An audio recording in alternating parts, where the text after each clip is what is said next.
Is artificial intelligence taking over the world? Is ChatGPT just a chatbot, or is it something much more? Artificial intelligence is a field of technology that enables machines to think and make decisions like humans. In recent years, language models like ChatGPT have revolutionized this field.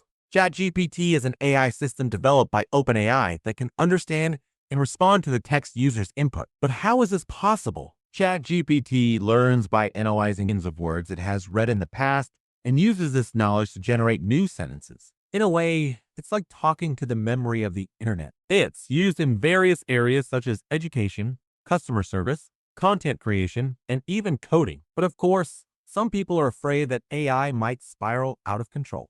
How realistic are these fears? In fact, whether AI becomes dangerous or not depends on how we use it. When developed in a safe, ethical, and human-centered way, AI can be a tremendous aid for humanity.